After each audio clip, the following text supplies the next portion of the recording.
632 दिन से गाजा में तांडव, 2 मिनट में मारे 72 फिलिस्तीनी। 21 महीने से गाजा में हमास लड़ाकों और इजरायली सेना के बीच खूनी युद्ध चल रहा है। गाजा के स्वास्थ्य मंत्रालय के मुताबिक अब तक गाजा में 56,452 लोग मारे जा चुके हैं। हम आपको दिखाने जा रहे हैं कि ईरान से इजराइल तक सीज फायर होने के बाद कितने बड़े पैमाने पर इजरायली सेना ने गाजा में हमले शुरू कर दिए हैं। हम आपको ये भी दिखाने जा रहे हैं कि कैसे गाजा में सिर्फ 2 मिनट से भी कम वक्त में 72 फिलिस्तीनी इजरायली हमले में मारे गए। हम आपको वो दर्दनाक खबर भी दिखाने जा रहे हैं जहां दावा किया जा रहा है कि इजराइल और अमेरिका की तरफ से जो आटा फिलिस्तीनियों को खाने के लिए भेजा गया उसमें नशीली गोलियां डाली गई हैं। दावा किया जा रहा है कि गाजा के लोगों को धीमा जहर देकर मारने की कोशिश की जा रही है। इसके साथ ही साथ देखिए पिछले हफ्ते हमास के हमले में मारे गए इजराइल के 7 सैनिकों का बदला इजरायली सेना ने कैसे लिया। साथ ही देखिए हमास के कमांडर हकाम मोहम्मद ईसा को मारकर इजराइल अपनी जीत के दावे क्यों कर रहा है। इजरायली सेना का हवाई हमला, मारा गया कमांडर हकाम मोहम्मद ईसा।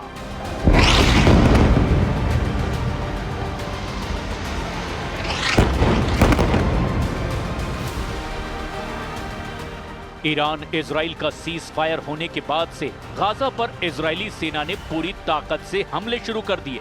200 किलो से लेकर 2000 किलो तक के बम और मिसाइलें इजराइल एयरफोर्स इस वक्त गाजा में हमास के बचे खुचे अड्डों पर मार रही है।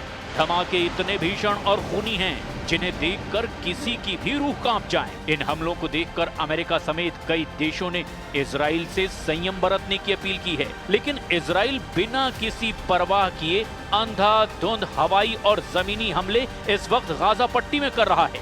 इधर इजरायली अधिकारियों के हवाले से मीडिया रिपोर्ट्स में कहा गया कि जल्द ही Israeli PM Benjamin Netanyahu America का दौरा कर सकते हैं, जिसमें गाजा में संघर्ष विराम को लेकर समझौते पर फैसला हो सकता है।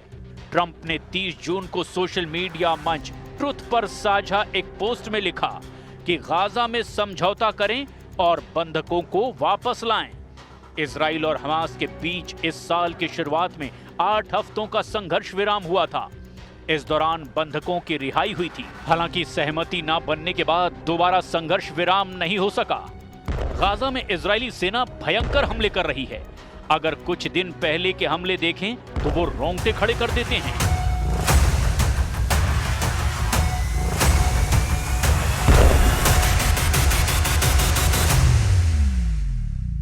गाजा पट्टी के देर अल बला में इजराइल के बड़े पैमाने पर मिसाइल हमले में 140 से ज्यादा लोगों की मौत हो गई। इस हमले में भारी तबाही हुई और घटना स्थल पर धुएं का घना गुबार देखा गया। रिहायशी इलाके भी इस हमले की चपेट में आ गए। इजराइल की तरफ से किए गए इस हमले में गाजा में भारी तबाही मची। मृतकों की संख्या में भी और बढ़ोतरी की आशंका है। इस घटना के बाद से क्षेत्र में तनाव बढ़ गया। पूरे इलाके में भगदड़ और बदहवासी जैसे हालात हैं। इजरायली सेना ने गाजा में गिदोन चैरियट्स अभियान शुरू किया, जिसका मकसद हमास को खत्म करना और बंधकों को रिहा कराना है।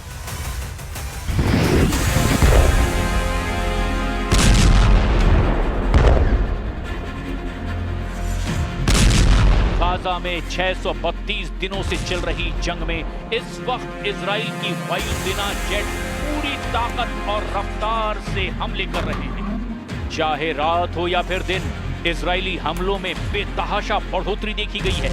जमीन पर इजराइल टैंक तेजी से गाजा के उन इलाकों पर कब्जा कर रहे हैं जो रणनीतिक तौर पर इजराइल के लिए बेहद जरूरी हैं। दावा किया जा रहा है कि इजराइल के सैकड़ों टैंक निर्णायक हमला करने के लिए गाजा के अंदर घुस चुके हैं। इजरायली सेना ने गाजा पर जोरदार हवाई और जमीनी हमले किए, जिसमें कई महत्वपूर्ण इलाकों पर कब्जा कर लिया गया। सेना ने कहा कि यह अभियान इजरायली नागरिकों की सुरक्षा और युद्ध के सभी लक्ष्यों को पूरा करने के लिए जारी रहेगा। इस हमले में दक्षिणी गाजा के खान यूनिस और उत्तरी गाजा के जबालिया जैसे इलाकों में भारी बमबारी हुई है, जिसमें 140 से ज्यादा लोग मारे गए हैं।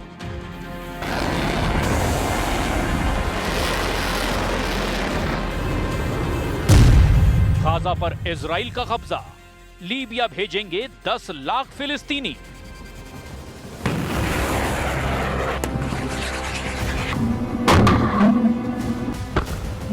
ये अभियान तब शुरू हुआ जब अमेरिकी राष्ट्रपति डोनाल्ड ट्रंप ने हाल ही में मिडिल ईस्ट का दौरा पूरा किया था, लेकिन गाजा में युद्ध विराम को लेकर कोई समझौता नहीं हुआ।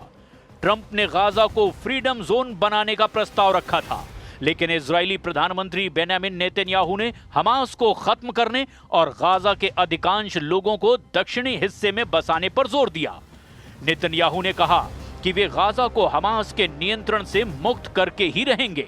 अब पश्चिमी मीडिया ने ट्रंप सरकार के सूत्रों के हवाले से ऐसा दावा किया है जिसने गाजा पट्टी में मौजूद 23 लाख फिलिस्तीनियों में से 10 लाख फिलिस्तीनियों को खौफ में डाल दिया है। खबर है कि अमेरिका के राष्ट्रपति डोनाल्ड ट्रंप की ओर से एक बार फिर गाजा पट्टी के लोगों को दूसरे देशों में बसाने का प्लान सामने आया। ट्रंप प्रशासन गाजा पट्टी से 10 लाख फिलिस्तीनियों को लीबिया में बसाने की योजना बना रहा है। इसके लिए अमेरिका की ओर से लीबिया को अरबों डॉलर का ऑफर दिया जा सकता है। डोनाल्ड ट्रंप की ओर से कुछ समय पहले भी गाजा के लोगों को पड़ोस के अरब देशों में बसाने की बात कही गई थी।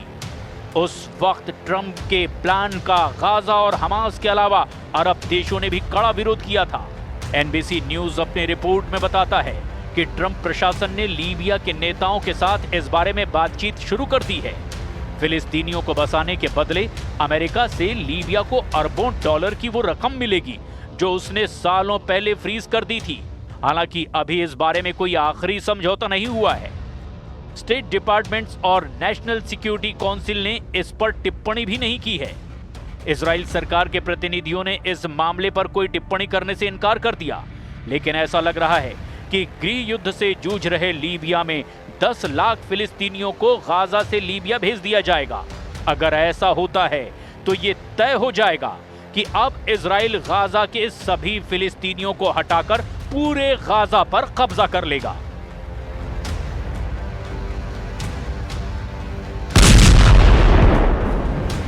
इधर ऑक्सफैम के इजराइल और फिलिस्तीनी क्षेत्रों की पॉलिसी लीड बुशरा खालिदा ने कहा, ये गाजा में इजराइल के युद्ध का सबसे घातक और विनाशकारी दौर है, लेकिन दुनिया ने इससे मुंह मोड़ लिया है।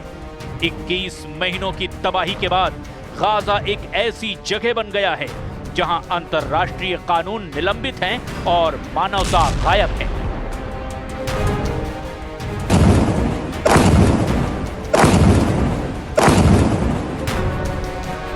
अब ऐसे हालात में गाजा में इजरायली सेना आगे क्या करती है, इस पर अब पूरी दुनिया की निगाहें हैं।